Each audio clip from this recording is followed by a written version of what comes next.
Olá, estamos de volta com o nosso Boa Noite Investidor, hoje dia 6 de outubro, sexta-feira, e como tal fazemos um balanço dos principais fatos ocorridos na semana, tanto aqui quanto no exterior, nos mercados, e logo eu informo que mais detalhes você consegue obter no texto que vai ser disponibilizado simultaneamente. Vou começar dizendo que tivemos mais uma semana de recordes no mercado secundário de ações local e também no mercado americano, aliás, principalmente no mercado americano, mas aqui a Bovespa conseguiu, ao longo do período, ultrapassar a faixa dos 78 mil pontos, mesmo com petróleo vazando cotação para baixo de $50 o barril, e o minério de ferro praticamente paralisado por conta do feriado da semana inteira na China. No mercado externo, logo no final da semana, tivemos a divulgação do PMI, o Índice de Atividade da China, que veio em expansão e que altera um pouco as expectativas com relação ao crescimento do país em 2017, de 6,5% para 6,7%. Isso acabou dando um certo gás no mercado de commodities metálicas e beneficiou, no início do período, as ações da Vale e também de siderúrgicas. No Japão, tivemos a governadora de Tóquio dizendo que não vai ser candidata nas eleições, e isso abriu frente para que o primeiro-ministro Shinzo Abe continue à frente da economia japonesa e podendo fazer maiores flexibilizações da política monetária. Lá ainda tivemos a pesquisa Tankan sobre a atividade econômica no Japão. Ela veio no melhor nível desde o ano de 2007. E também tivemos o indicador de atividade PMI subindo para 52,9 pontos. A nota negativa da semana ficou mesmo por conta do plebiscito na Catalunha, com uma forte repressão popular no dia do plebiscito, a possibilidade da região ainda decretar a independência ficou um pouco mais complicado, mas ainda pode decretar, e o efeito demonstração para outras regiões da Europa, principalmente da Itália. Outro destaque negativo coube ao Reino Unido, com Theresa May, primeira-ministra, muito pressionada inclusive dentro do seu partido conservador, pedindo a renúncia dela, sendo vaiada em conferência feita ao longo do período, e certamente as discussões com a União Europeia se tornando ainda um pouco mais dura. Por lá tivemos a divulgação do Índice de Atividade Industrial de setembro, ele caiu para 55,9 pontos, vindo de 56,7 pontos, e atividade de serviços, essa subindo um pouco para 53,6 pontos. Na Alemanha, esse mesmo indicador de atividade industrial de setembro subiu forte para 60,6 pontos, no maior patamar desde abril de 2011.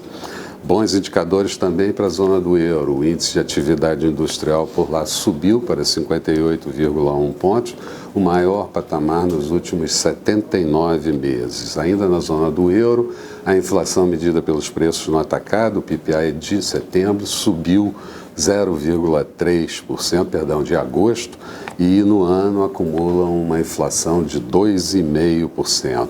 Ainda na zona do euro, as vendas no varejo retrocederam forte, uma queda de 0,5 ponto percentual, quando o esperado era uma alta de 0,4%. E pela ata do Banco Central Europeu, o BCE, ficamos sabendo que foi discutido o programa de flexibilização monetária, com os membros do BCE pedindo uma recalibragem da política monetária, mas ainda de forma muito gradual e cautelosa. Falando um pouco de Estados Unidos, a semana foi absolutamente pródiga em fala de presidentes de Fed regionais. Durante toda a semana tivemos vários presidentes regionais falando, alguns até contrariando a posição de Janet Yellen, presidente do Fed, que acha possível uma alta de juros na reunião do mês de dezembro. E eu cito o presidente do Fed de Minneapolis, Cascari, que disse que a economia americana teria andado muito melhor se não fosse o aumento de juros passado. Donald Trump voltou durante a semana a criticar a imprensa por conta do boato de que o seu secretário, um dos principais secretários de Estado, Rex Tillerson, ia sair, e isso trouxe novas estresses no mercado. Donald Trump também falou muito do seu plano de reforma tributária, um corte de impostos forte, e que foi aprovado pela Comissão de Orçamento e dá margem a que possa efetivamente cortar impostos. E Trump também pretende rediscutir o controle de armas depois do massacre ocorrido em Las Vegas no final de semana, mas eu lembro que Barack Obama não conseguiu mexer nisso. A semana americana foi marcada pela divulgação de muitos indicadores de conjuntura. Os gastos com construção e investimento cresceram em agosto 0,5 ponto percentual, índice de atividade PMI e ISM também em alta, respectivamente para 53,1 e 60,8 pontos. O saldo da balança comercial veio com um déficit menor de 42,4 bilhões de dólares e as encomendas à indústria expandiram 1,2% em agosto. O dado mais aguardado da semana, o payroll, a criação de vagas no conjunto da economia, setor público e setor privado, na verdade mostrou uma destruição de 33 mil vagas, mas isso fica muito por conta dos 2 furacões que ocorreram ao longo do período. E a taxa de desemprego voltou a cair nos Estados Unidos no mês de setembro para 4,2%. Falando um pouco de Brasil, por aqui, muitos posicionamentos políticos do presidente Temer e de seus ministros, sempre tentando tirar um pouco o foco dessa segunda denúncia do presidente, mas atuando nos bastidores junto aos parlamentares para tentar cessar esse processo na CCJ e também na plenária da Câmara. Aliás, na CCJ, mais uma polêmica. O que seria o relator da segunda denúncia foi destituído da posição pelo PSDB, mas pode voltar pelo PSC. Na economia, a pesquisa Focus semanal, logo no início do período, veio novamente positiva, com inflação em queda para 2,95% e PIB em alta para 0,70% na perspectiva do ano de 2017. O IBGE divulgou a produção industrial do mês de agosto em contração de 0,8%, mas no comparativo com agosto do ano passado, uma expansão de 4 pontos percentuais. E eu cito a produção de bens de capital agosto contra agosto, crescendo 9,1%. Isso é importante porque prepara o futuro. E cito ainda que houve 8 contrações nos 24 ramos considerados da atividade. A inflação oficial medida pelo IPCA do mês de setembro também veio no teto das previsões, uma alta de 0,16%, acumulando no ano uma inflação baixa de 1,78%, mas é a primeira alta da inflação no último ano. O ministro Meirelles também deu declarações ao longo da semana, prevendo um ciclo de crescimento da economia mais longo e com menor volatilidade da economia, e previu ainda mudanças importantes no programa de privatização e de infraestrutura.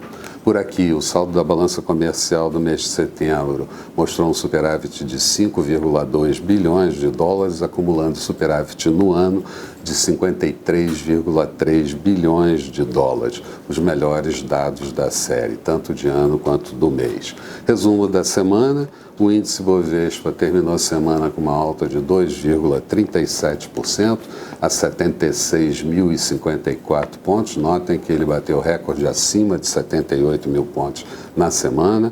O Dow Jones em alta de 1,62%, Nasdaq subindo 1,46% e batendo recordes sistemáticos.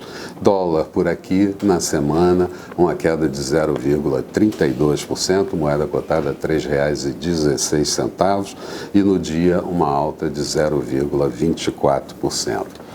Falando um pouco das perspectivas para o próximo período, parece óbvio que à medida em que o índice Bovespa bate sucessivos recordes, os investidores vão ficando cada vez mais nervosos com o nível geral de preço das ações. com lucros de curto prazo acabam chamando realização pelos investidores e tendem a desfazer posições e aguardar algum tempo para ver se os mercados retrocedem para se reposicionarem. Ocorre que isso não tem acontecido com grande frequência, não tem dado muita chance e os investidores acabam por buscar outras opções em ações e isso acaba reforçando o fluxo de recursos canalizado para o mercado. Na medida em que o nível geral de preços sobe, crescem também as possibilidades de nós termos aberturas de capitais e lançamentos de novas ações de empresas já abertas e isso tenderia a nivelar um pouco o fluxo de oferta e demanda de títulos. Acontece que, na nossa visão, ainda estamos um pouco longe dessa fase e haveria espaço para novas altas do mercado na B3 e antes que houvesse maior risco de desmonte de posições aceleradas. É dizer, o fluxo de recursos deve permanecer positivo ao longo do próximo período e o efeito se dará em termos de alta de preços dos ativos. Claro que não estamos navegando no mar de almirantes, não podemos descartar o risco que existe do lado político, afetando o presidente na CCJ, afetando seus principais colaboradores e ministros, e certamente isso vai trazer alguns estresses para os investidores. Do lado da economia, é preciso que o governo comece a mostrar que consegue introduzir as medidas estruturais, reforçando as reformas, principalmente a reforma da Previdência e tributária, ainda que venham elas desidratadas, como parece ser a visão geral dos analistas. No segmento doméstico, chamamos a atenção para a migração dos investidores da renda fixa para a renda variável, em fundos mais agressivos e também em ações, como decorrência de taxas de juros em queda e insatisfação com a remuneração presente desses ativos. No segmento externo, destacamos a recuperação da economia global, que interfere positivamente na precificação dos ativos e impulsiona as bolsas para sucessivos recordes, como vimos essa semana no mercado americano. Falando pela análise gráfica, eu diria que o Ibovespa deveria superar inicialmente os 77 mil pontos que foi perdido, buscar os 78.500 pontos, o próximo objetivo, para aí sim galgar maiores patamares, chegando a 80 mil pontos e um pouco mais para frente, numa visão mais de médio prazo, 82 mil pontos. Eram essas as considerações que eu gostaria de fazer. Tenham um bom final de semana e na segunda-feira marcamos encontro aqui bem cedo com o nosso Bom Dia Investidor. Até lá então.